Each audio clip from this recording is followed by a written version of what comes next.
What else have we got here? Well, actually, let's go straight back to our experts this morning, because Dr. Roger Jewell, personal finance expert, CEO of Fair Money, joins us this morning here on Talk TV. Morning to you, Roger. Good morning, Cristo. Let's talk energy. Let's talk whether the rise in energy bills is a price worth paying as a result of the war in Ukraine. That's what the front pages are saying at the moment. What is the solution to the energy crisis, Dr. Roger? Well, I think the first solution to the energy crisis is that the candidates for leadership, or at least on Tuesday, our new prime minister actually says something concrete. I can't explain it, but I'm really excited. I mean, I may not be able to sleep tonight. I'm excited because tomorrow we're going to finally find out, after these 6 weeks, who the new prime minister is. I say I can't explain my excitement because, frankly, most people are not excited. We did a poll this week, and it showed that only 13% of people said they were excited, while 16% said they were apprehensive. 29% said they were just glad the whole thing is over, and 43% said they were disappointed. So clearly, 72% of the British public don't seem to have found the last 6 weeks either useful or enjoyable. I'm just tired. I'm just so tired of waiting for yet another prime minister, like a bus. You know, we seem to have so many of them. But, you know, we had prime ministers that lasted decades, and now we've had about 20 come along at once. Now, many people will say energy needs to be the priority of that prime minister, Roger. But the problem is all of the solutions that seem to be put forward, and we mentioned this yesterday morning, fracking, nuclear, whatever else there might be in order to give us the energy security that we require. If all of that ends up going onto the private, open, international market for energy, none of that's actually going to solve the problem.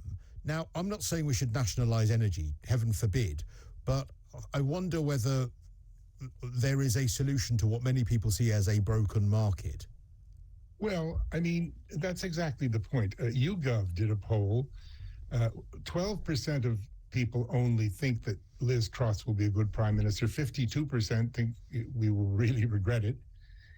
And the Independent, for example, has actually made quite an accusation when they said, quote, Truss will oversee the greatest transfer of wealth in history from UK families to oil and gas executives she used to work for. Now, that's pretty heavy, but you are absolutely right that all these things that you've just mentioned aren't really going to change a thing, aren't going to matter a jot, because we're still going to be tied to the international prices.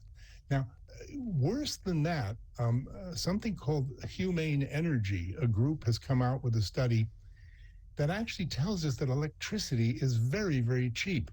And yet our outdated policies and procedures tie electricity to the gas price, when much of it, if not most of it, is not produced by gas. So the first thing the government can do is detach electricity, which makes up 2/3 of our home energy bills. I mean, nobody except Humane Energy seems to be talking about this. That's interesting. A chap named Barry Smith, apparently, who I haven't looked into very closely yet because I only heard about this last night.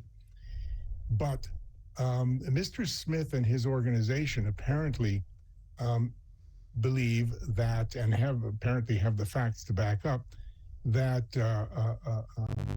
gas is only 1/3 of our home energy bill, and that the other 2/3 is electricity, which is cheap as dirt.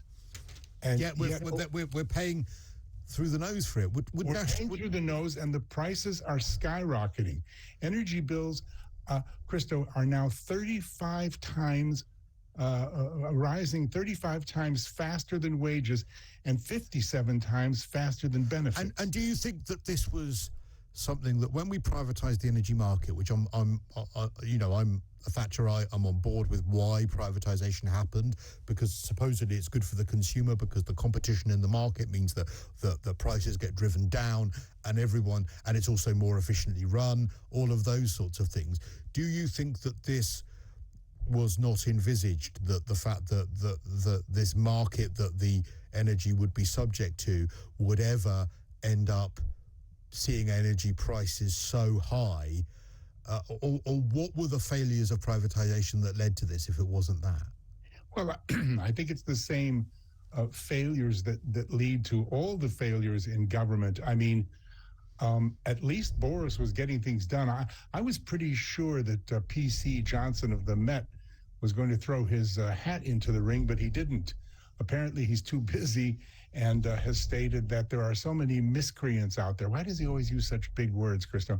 That it's taking up all his time. I'm joking, but I had thought he would come back in, and at least he got COVID done.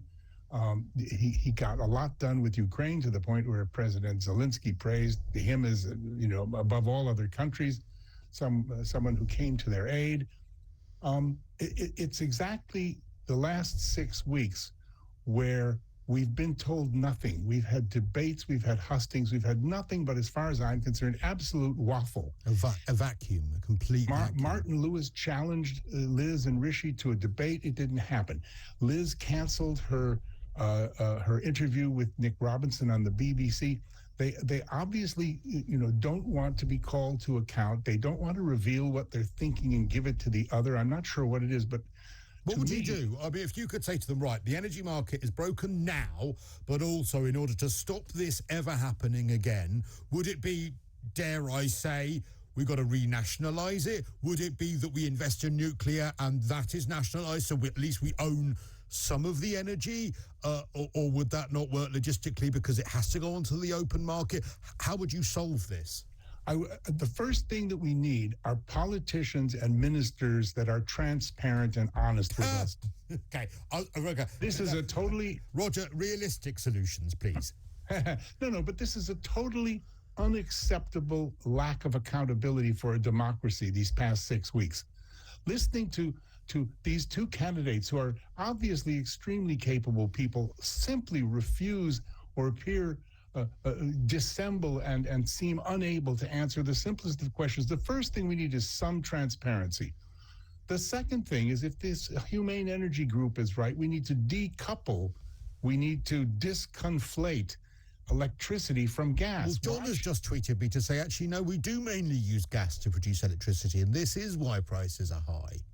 As I say, I only was told this last night. Okay. I've sent a lot of papers. I haven't looked into it, but it certainly is something to explore. All right. And would you decouple electricity from gas? Okay. Part 3. What's number 3?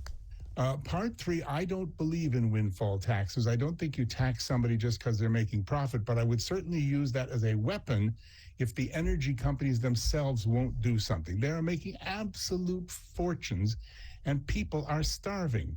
Low-income families are spending 46% of their income on energy bills. Could it be, Roger, legislated for that energy companies that are able to... So an energy company, a private energy company, extracts the energy, whether it's from British sources or others, but let's say they take British energy, they take North Sea gas, they take something else, they extract it.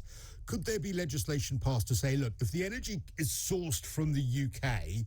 then X amount has to be sold back to the UK at a base rate, and the rest you can sell on the open market and make as much money as you like. Could that be legislated for? Absolutely. I mean, I think that's one of several ideas that have been put forward that would certainly work, and that's the starting place. So decouple energy if you can.